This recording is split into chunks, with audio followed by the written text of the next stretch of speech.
그런가 봐. 뭐 이 바이올린도 잘 치고 또 이렇게 그 하모니카도 물론 배우겠지. 피리도 잘 불고 은사들을 활용할 수 있도록 그렇게 해야 됩니다. 저도 근데 우리 자녀들은 그런 은사가 없는 것 같아. 피아노 가르치고 그렇게 하라고도 안 해. 자기가 아니기 때문에 안 배우는 겁니다. 어쨌거나 여러분 우리 강동문 집사님 한번 박수 한번 쳐주세요. 한번 박수. 박수 한번 쳐줘서 잘하라고 좀 응원 좀 하시면 이렇게 합니다. 자, 오늘 284쪽 서로에게 복종하는 결혼이라. 결혼. 여러분 요즘은 결혼에 대해서 그냥 우리 젊은이들이 너무 안타까워서 우리 청년들도 장가를 갈 딱 우리 남자 청년, 여자 청년 할 것이 결혼 안 하려고 해. 그래서 참 걱정이 되는데 그러나 이것도 어찌할 수 없는 하나의 진통입니다. 바로 1997년 IMF가 그 아픔의 상처가 있습니다. 내가 우리 아들들, 두 아들을 이야기를 들어보니까 1997년 IMF를 통해서 어떤 일이 벌어졌냐면 우리는 결혼하기 힘들겠구나. 우리 세대는 이걸 그때 경험을 했다는 겁니다. 그래서 지금 40대 애들, 그러니까 30대 말, 그러니까 30대, 40대 이때가 바로 그 IMF에서 갑자기 이 IMF가 터져가지고 부모들이 막 잘 살다가 무너져 버린 겁니다. 그러다 보니까는 엄청난 타격이 왔고, 그래서 대부분이 그때 결혼을 여자아이들도 남자아이들도 포기를 하다 보니까, 그러니까 지금 30, 40대 거의 독신녀로 좀 살고 있어요. 집 안 가고 장가 안 가고 있는 거예요. 여러분 알아야 합니다. 사도행전 16장 31절에 주 예수를 믿으라. 그래야면 너와 내 집이 구원을 얻으리. 여기 너와 내 집이, 내 자손들이 그 말이에요. 내 자손들이. 결혼도 하는데 자손이 복을 받겠습니까? 그래서 우리는 어쨌든 간에 결혼을 독려하고 그런 여건들을 만들어 놓고, 그래서 좀 국가가 어찌만 어찌 되었으면 좀 교육비도 좀 대학까지, 최소한 고등학교 때까지라도 그냥 완전히 국가에서 책임져주고 대학까지 좀 더. 고등학교까지는 지금 무상교육이에요. 무상교육이요? 네. 대학. 네. 그래. 대학까지도 좀 무상교육을 시켜주면은 무슨 공산주의예요? 공산주의라고 하는 것을 잘못 오해하고 있어요. 공산주의는요, 자 분명합니다. 공산주의는 이름 그대로 똑같이 벌어서 나누자, 이것이 공산이다. 똑같이 공동으로 살아서 생산을 해가지고 나눠 먹는 주의라 해요. 민주주의는 뭐냐? 민주주의는 민주 국민들이 주인이다, 그런 뜻입니다. 그러면 공산주의 반대는 뭐냐? 자본주의 시장 경제입니다. 다시 말하면 자본주의는 공산주의의 반대가 되는 거예요. 민주주의가 공산주의가 아닙니다. 반대가 아니에요. 이거 착각하고 있다고.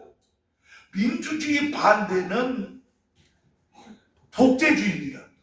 민주주의는 국민이 주인 되는 것이 민주주의예요.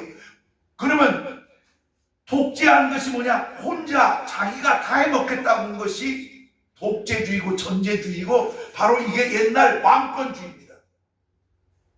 그러면 공산주의 반대는 뭐냐? 공산주의 반대는 바로 자본주의 시장 거죠. 뭐냐면 공산주의는 같이 벌어서 나눠 먹자 이거예요. 그러나 자본주의 시장 경제는 뭐냐? 자기 스스로 자신이 자본을 투자하고 시장에서 벌어서 자기가 쓰는 거예요. 그러니까 이걸 잘못하다 보니까 무조건 빨자 소리 들어가면서 이렇게 하는데 그거 아니에요. 그건 그 주의를 잘못 아는 거예요. 목표를 잘못하는 거예요. 이왕 말이 나왔으니까 말이죠. 전두환 때 김대중 대통령하고 김영삼 대통령이 절대로 같이 약속을 안 했어야 됩니다. 아이 그만하셔. 진짜. 그냥 사형시켜가지고 그런 일을 아예 못하게 했으면 이런 일이 절대로 안 벌어집니다. 나도 침묵을 했어. 그런데 아니에요. 끔찍했어. 나도 죽을 뻔했어. 생각해 보세요. 얼마나 무섭습니까?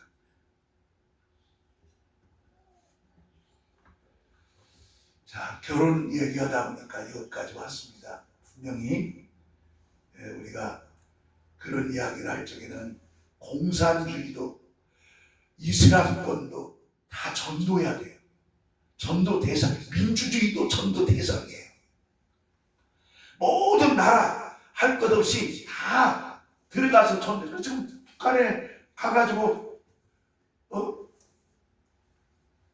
어려움당한 사람들도 있어요. 지금도 지하에서 지금도 예배 드리는 사람, 내가 이종호 목사님 얘기를 들어보니까 그러더라고. 북한에 교회 있습니다. 있지만 그들은 우리가 생각하는 그 정도로도 지하에서 몰래 우리 통일을 기다리는 그런 무리도 있다는 거. 그럼 잊지 말아야 됩니다.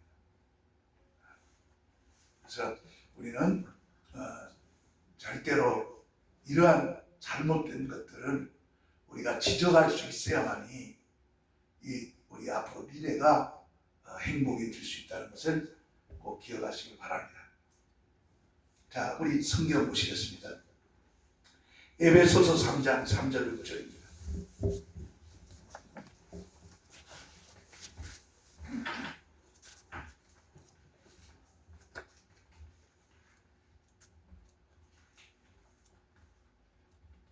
에베소서 3장 3절 6절입니다.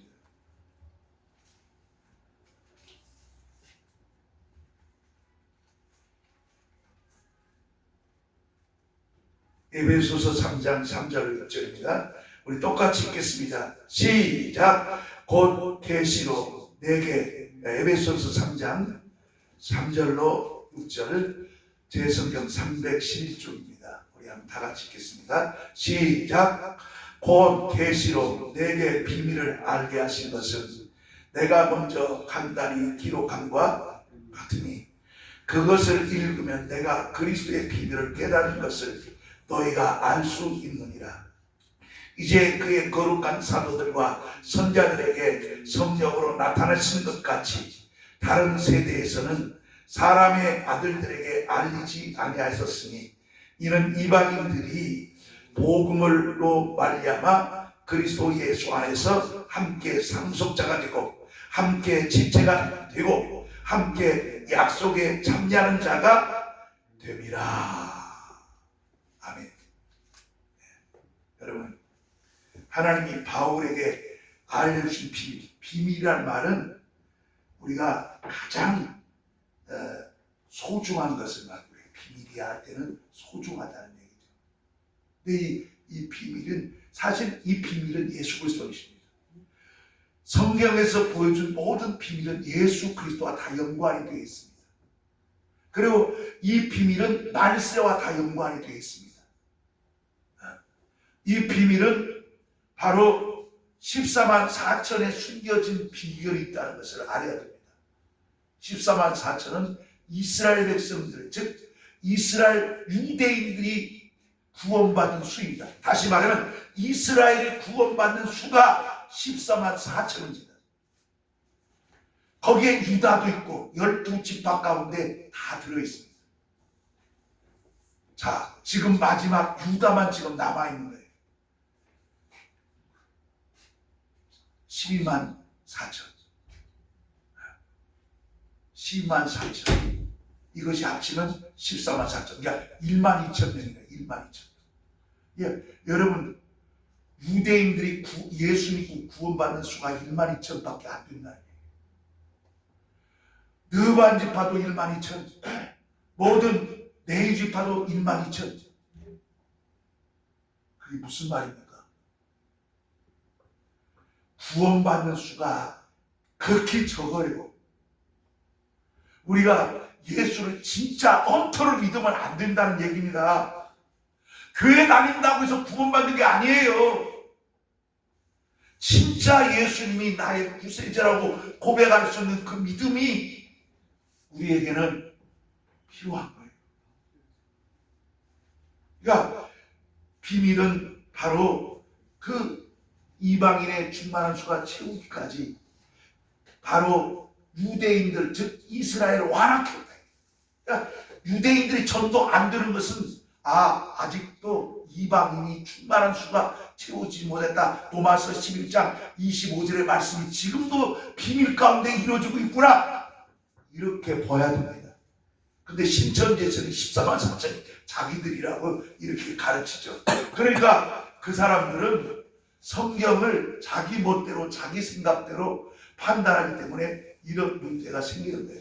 그래서 목사들의 이런 훌륭한 목사님들이 이런 영적으로 지도하는 이 말씀들에 대해서 우리가 귀를 기울이고 온전한 신앙으로 서 있어야만이 우리가 흔들리지 않는 것입니다. 여기에 보면 바울이 뭐래요? 알린 비밀입니다. 그 내용이 첫째, 이방인 복음으로 인해서 이방인의 복음을 인해서 이 말이에요. 하나님의 뜻은 이방인들이 충만한 수가 채워지는 것이 하나님의 뜻이야. 유대인은 최대한 이스라엘 구원받은 수는 14만 4천밖에 안 되는데 그것을 상징적으로 한다 할지라도 14만 4천은 너무 적어. 그러나 우리 이방인들은 말라기에서 1장 6절로 14절로 뭐라고 말하고 있습니까? 이방인이 크게 들이라. 이방인이 크게. 그러니까 우리 지금 세계 역사 가운데 한 200개의 지금 나라들이 있어요. 이 나라들이 다 충만하게 예수 믿고 구원받는 것이 하나님의 뜻이란 말이에요. 근데 우리 전도자들이 멍하고 있어요. 이 전도를 하다가 멍하고 있어요. 우리는 정신 바짝 차려야 됩니다. 우리가 예수가 재림하실 날이 임박해 있다는 것을 우리는 기억하고 정신 바짝 차리고 내 믿음을 잘 지켜나가야 돼요. 우리는 사회 구원이 구원이 아닙니다. 우리는 너와 내 집 한 사람 한 사람이 예수를 영접해서 그 사람들이 예수 믿고 구원받는 것이 하나님의 뜻이에요. 그 때문에 한 영혼을 우리 주위에 이웃이나 믿지 않은 사람들을 인도해서 교회로 나오게 해가지고 예수를 영접케 해야 됩니다. 그것이 우리들의 사명입니다.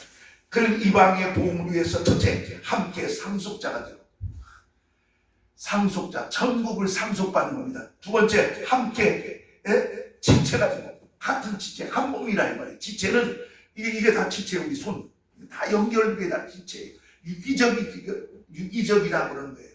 그러니까 하나님이 떨어져 있지만 예수님이 머리고 교회는 몸이고 우리는 지체예요. 그러니까 우리는 하나라고 말입니다.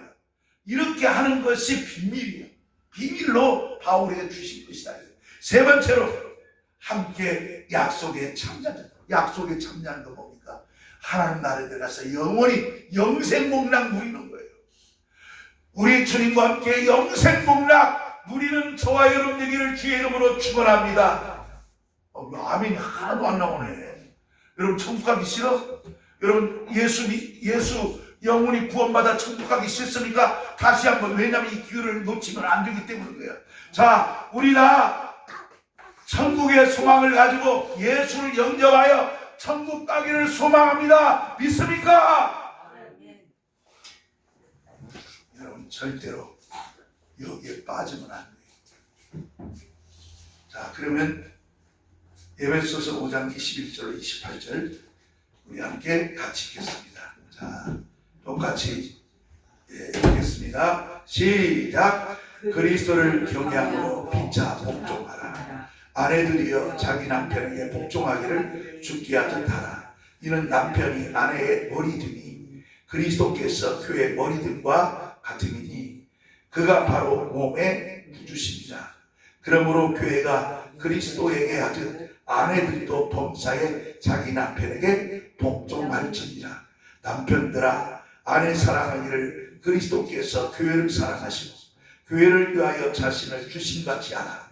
이는 곧 물로 씻어 말씀으로 깨끗하게 하사 거룩하게 하시고 자기 앞에 영광스러운 교회로 세우사 티나 주름 잡힌 것이나 이런 것들이 없이 거룩하고 흠이 없게 하려 하십니다. 이와 같이 남편들도 자기 아내 사랑하기를 자기 자신과 같이 할지니 자기 아내를 사랑하는 자는 자기를 사랑하는 것이라. 아멘. 네. 여러분, 결혼의 목적은 뭘까요? 예수께 복종하게 하기 위해서입니다. 결혼을 통해서 예수님의 복음을 전하는 겁니다. 남편들아 아내에게 복종하라.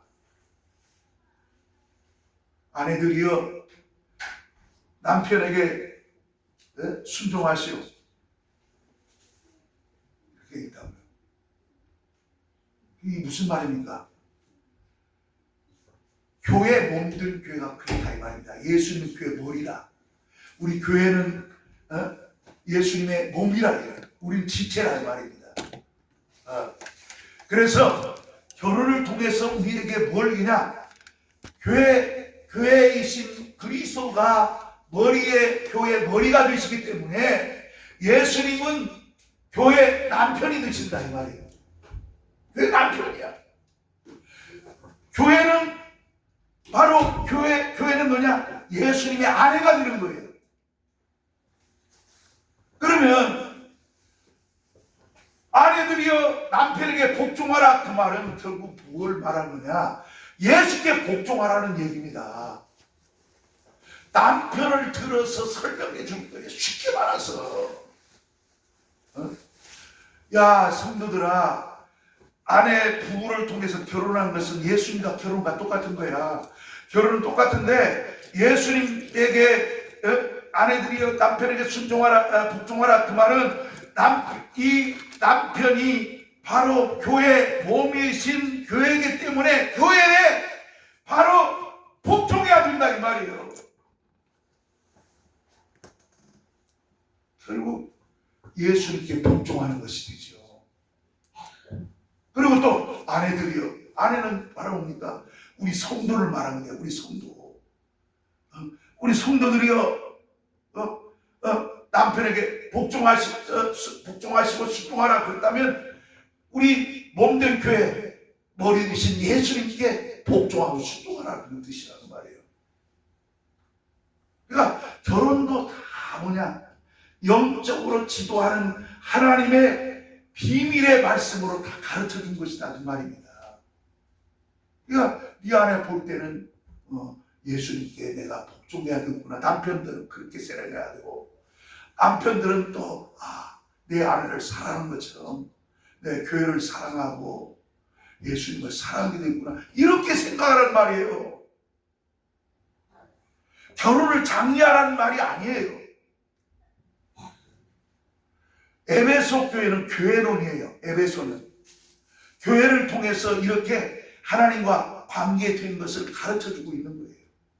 삼전들아 너희 주인에게 복종하라.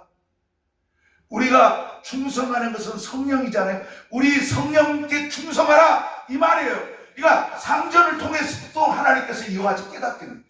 상전이 예수 믿는다고 해서 그 상전한테 무시하지 말라는 거예요. 그리고 여러분을 알아야 합니다. 로마서 13장 1절에 모든 권세는 하나님께 속한 것이다 그랬어요. 그런데 왜 교회가 그 권세를 무시합니까? 대통령 세운 것을 왜 무시합니까? 왜 직책 세워준 것을 무시합니까? 웃기잖아요. 목사들이 그렇게 선동하면서 그렇게 했다면 성경을 모르는 거예요. 우리는 세상 악한 것도 그것도 왜 김정은이 우리가 생각할 때는 위원장 아주 권세야. 악의 권세. 함부로 못해. 여러분 김정은 아들은 우리 둘째 아들 나이하고 똑같아요. 우리 둘째 아들하고 나이가 같다고. 그런데 여러분 알아야 됩니다. 우리 만일에 국문이 만나잖아요. 반드시 돼야 돼요. 그게 권세야. 대항할 수 있는 것은 대통령과 국무위원장을 이렇게 만나는 이 권세라 하니까요. 그래서 우리가 그러나 그것을 왜 우리가 합니까? 잘못됐다고 자꾸 지적하는 거죠. 그렇게 하면 안 된다고. 인민들을 그렇게 어하면 안 된다고 하는 것이지 그렇다 할지라도 그 권세는 하나님께 주신 권세다 그 말이에요. 무시 못해. 그러니까 대화하려면 할 수 없어. 그 사람들 밑에 있는 사람들하고 대화하면서 풀어야 되는 거예요. 어찌할 수 없는 거 아니죠? 아니란 말이에요. 왜? 그 권세 자체도 악의 권세일지라도 왜? 마귀는 세상 임금의 권세 아닙니까? 예수님이 그랬다고요. 요한복음 10장 31절에 뭐랍니까? 세상 임금 마귀는 세상 임금이라고 그랬다고. 세상 임금 마귀는 그 권세 가지고 불신자들을 자기 종으로 삼아가지고 그 밑에서 거짓말을 좀 시키면서 자기 수혜를 만들지 않아요. 그것도 권세라고. 그래서 우리가 그 권세를 누가 깨버리니까 예수께서 십자가에 죽으심으로 그 머리를 쳐버린 거 아닙니까? 그래서 우리가 예수 이름으로 더러운 귀신아 떠나가라 하고 외침으로써 쫓아내는 거 아닙니까? 그 권세는 예수께서 우리에게 주셨기 때문에 그 권세를 가지고 우리가 하나님 앞에 나가는 거예요. 할렐루야.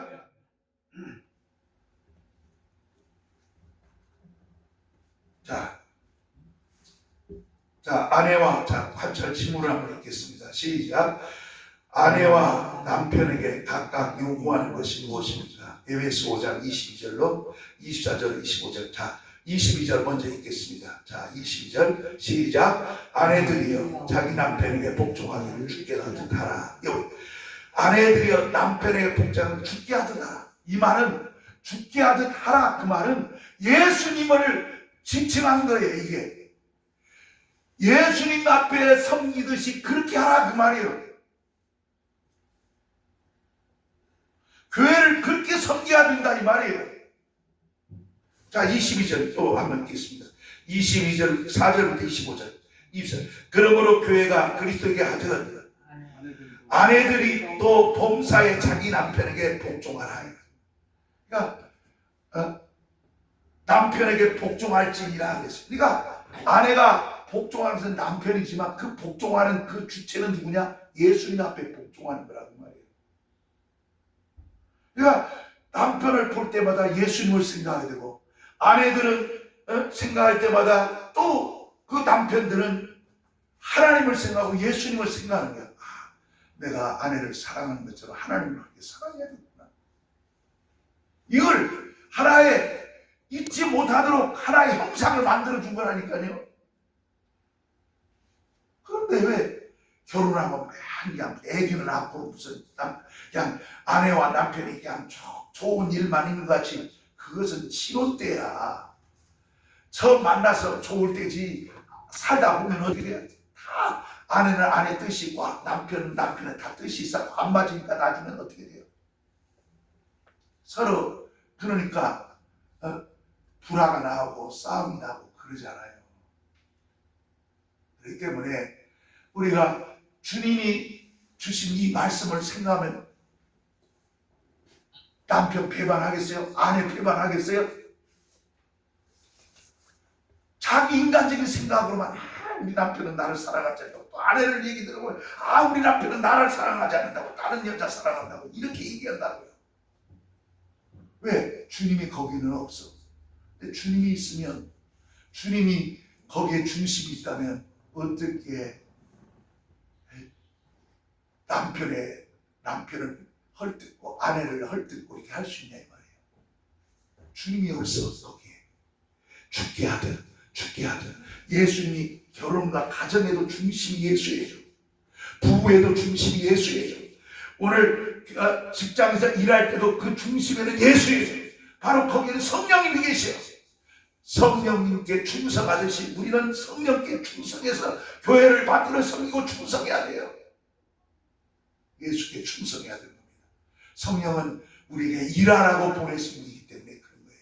성령 받는 것은 일하라고 한 거예요. 우리가 정말 직장에서 기술을 배운 것도 일하라고 한 것처럼 성령을 주신 것은 그 능력으로 일하라고, 예수를 위해서 일하라고. 그런데 우리는 일하라 않고 성령 없이도 그냥 편안하게 그냥 교회는 하고 11조나 드리고 그냥 아무 얘기 안 하고 아멘도 안 하고 입 딱 다물고 가만히 있다가, 여러분 그래가지고 주님이 오실 때 뭐라고 하겠습니까? 주님 나 예수 믿습니다. 나 넌 모른다. 그럼 어떻게 하겠습니까? 지금 이 자리가 여러분의 신앙 고백이에요. 목사가 믿습니까 할 때 아멘, 그거 다 주님이 보고 계신다니까요. 저놈이 입도 뻥 것도 안 하네. 주님 다 알아. 그러면 안 된다 이 말이에요. 자, 24절, 25절 더 읽습니다. 시작. 남편들아 아내 사랑하기를 그리스도께서 교회를 사랑하시고 교회를 위하여 자신을 주신 같이 하라. 그러니까 이건 읽다가 무슨 일이냐면 그냥 싸움나. 주님 앞에 이렇게 하라는 게, 교회를 이렇게 섬기라는 게 부부를 통해서 하는 것처럼. 근데 교회는 고사하고 부부도 화목하지 못해요. 자기 주장만 해요. 여러분 절대로 부부는 사랑함으로써 양보를 하고 희생해야지, 받으려고 하는 그날부터는 이미 그것은 꿈에 날아서 사는 것과 똑같은 겁니다. 사랑 받으려고 하는 줄 줄을 몰라. 희생할지를 몰라. 섬길지를 몰라. 남편이 아내를 사랑하는 그런 마음이 있어야 그 사랑 속에서 부인도 남편한테 복종하는데 사랑도 안 주면서, 너 성경은 복종하라고 그랬어? 사랑도 안 해. 벌써 이미 주님을 아내를 사랑해도 하는데 어떻게 복종합니까? 조건이 있어. 사랑해야 복종이 오는 거예요. 복종도 안 하면서 사랑하고 사랑도 안 하면서 복종하라고 하면 안 된다 이 말이에요. 그래서 부부가 갈라지는 거예요. 부모는 이렇게 서로 정말 준 사랑의 마음으로 남편을 사랑하고 아내를 사랑하고 섬기는 이런 가정이 절대 깨지지 않는 거예요. 목사 가정? 목사는 왜 말 안 맞을 수도 있죠. 다툼도 있죠. 그러나 다 어디 갑니까? 양보해요. 내가 잘못했구나. 알아요. 아내가 잘못하면 아내가 잘못한 거 알아요.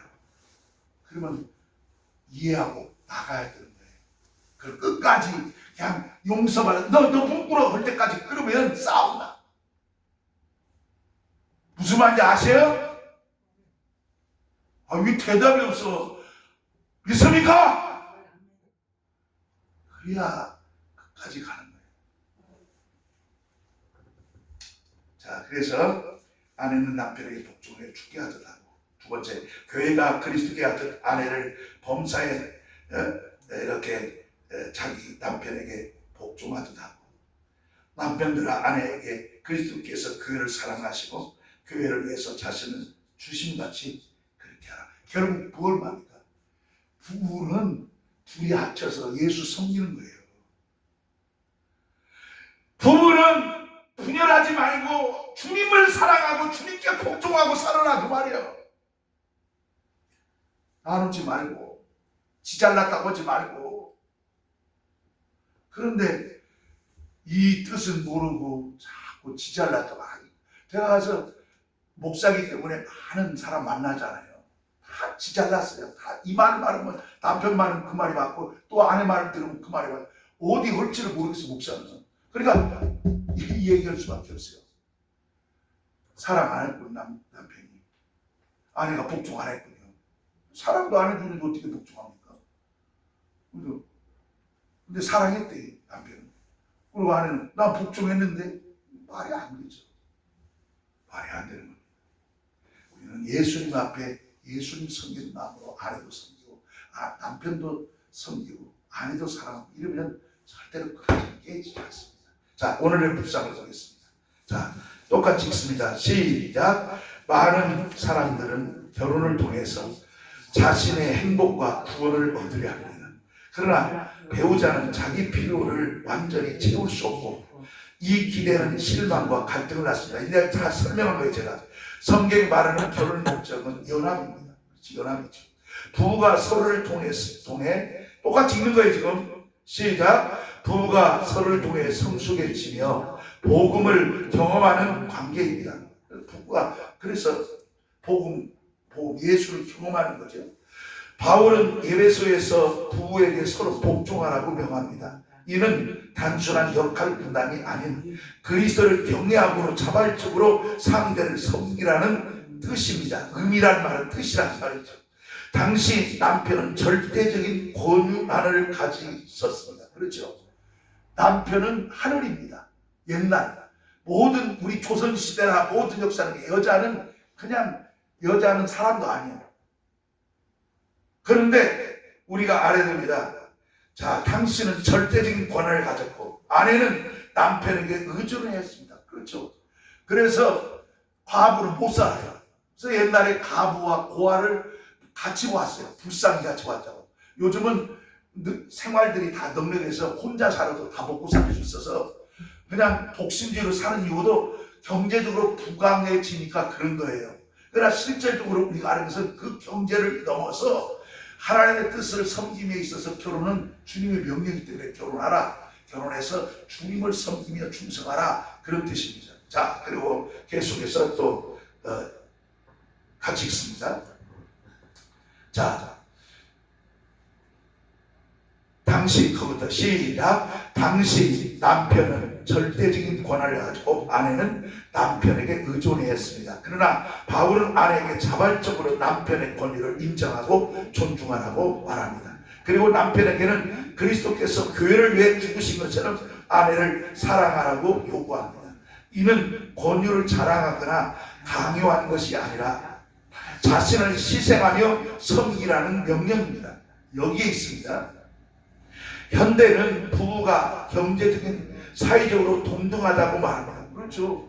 아내가 돈 번 거하고 남편이 돈 번 거하고 각자 다 가지고 그렇게 살고 있잖아요. 지금 현재. 왜? 아내 월급이 더 많은데 남편보다. 그러니까 남편을 우습게 하죠. 그렇게 될 수 있어요. 그러나 진짜 아내는 남편을 바로 어떻게 했냐. 돈을 남편이 못 벌어 와도 남편을 예수님처럼 복종하고 사랑하고 섬기는 거예요. 아내도 마찬가지예요. 남편이 못 벌어 와도 그렇고 또 아내도 마찬가지예요. 자기가 돈을 많이 벌어도 남편을 우습게 하고 남편을 복종하지 않는 것은 예수님의 뜻을 어긋내는 거예요. 자, 또 계속 있습니다. 자신을 희생하여 섬기라는 명령입니다.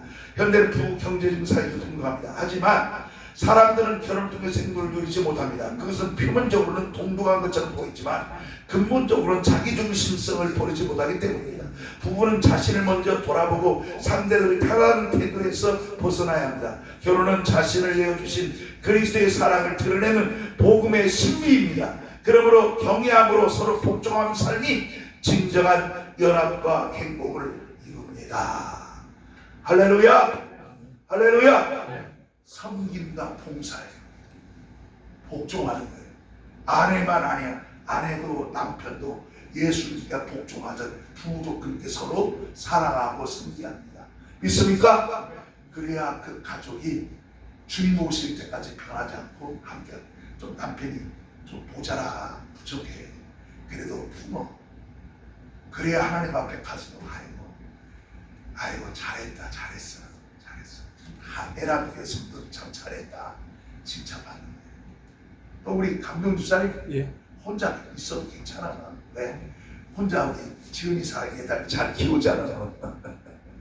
그래서 그런 의미에서 보더라도 우리는 절대로 흔들림 없이 잘 감당할 수 있으니까 하나님께서 주신 것이라 생각하고 절대로 흔들리지 말고 믿음을 잘 지켜서 충성을 다하는 저와 여러분 되기를 주의 이름으로 축원합니다. 할렐루야. 1번. 자, 똑같이 읽습니다. 시작. 배우자의 피로보다 나의 유익을 더 우선하고 있지는 않습니까?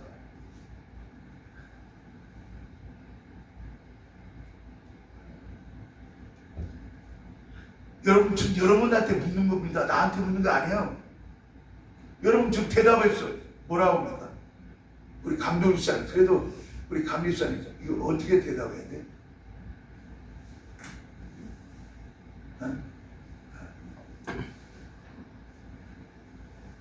글쎄요. 저기 동등한 관계 연합이라고 했으니까 저기 그 아담이 하와를 보고 내 살 중에 살이요 뼈 중에 뼈로다고 이렇게 그 얘기한 것처럼 한 몸이 때문에 부부는 한 몸입니다. 서로가 서로가 그게 필요하다면 같이 하는데 항상 둘이 연합해 가지고 무슨 누가 먼저 아니라 서로 연합이라고. 연합 누가 먼저가 아니고 네. 누가 나중에 아니고 네. 하나다 이 말이에요. 네. 그런 정신을 가르쳐야 됩니다. 우리가 절대로 나눠지지 않고 또 싸움이 나지 않아요. 싸움이 날 수가 없어요. 한 사람이 딱 알았어 당신이 다 알았죠. 맞아. 그러면 이겨버리는 거예요. 진 자가 이깁니다. 이긴 자가 진 거예요. 그것을 아시기 바랍니다. 자, 2번입니다. 자, 시작. 배우자 앞에서 내 안에 자기 중심성이 드러날 때가 언제입니까? 자기 중심이 드러날 때가 언제예요? 언제?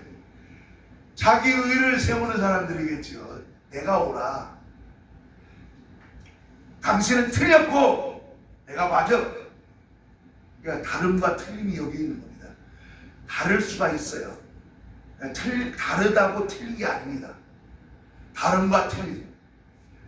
다를 수가 있기 때문에 서로 이해하고 우리가 서로 그것을 존중해야 된다 이 말이에요.